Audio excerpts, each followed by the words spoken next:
आइए सुनते हैं विक्रम बेताल की कहानियों में 5वीं कहानी, असली वर कौन। उज्जैन में महाबल नाम का एक राजा रहता था। उसके हरिदास नाम का एक दूत था, जिसके महादेवी नाम की बड़ी सुंदर कन्या थी। जब वह विवाह योग्य हुई तो हरिदास को बहुत चिंता होने लगी। इसी बीच राजा ने उसे एक दूसरे राजा के पास भेजा। कई दिन चलकर हरिदास वहां पहुंचा। राजा ने उसे बड़ी अच्छी तरह से रखा। एक दिन एक ब्राह्मण हरिदास के पास आया। बोला, तुम अपनी लड़की मुझे दे दो।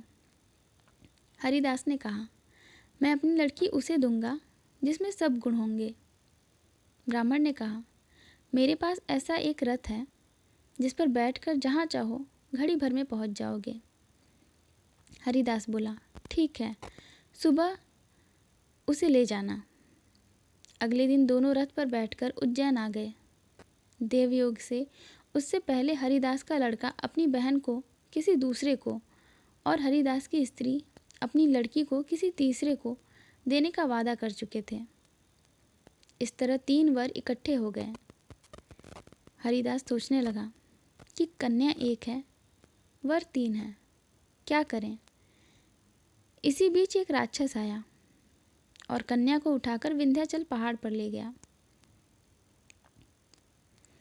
तीनों वरों में एक ज्ञानी था। हरिदास ने उससे पूछा तो उसने बता दिया कि एक राक्षस लड़की को उड़ाकर ले गया है और वह विंध्याचल पहाड़ पर है। दूसरे ने कहा, मेरे रथ पर बैठ कर चलो, जरा सी देर में हम वहाँ पहुँच जाएंगे।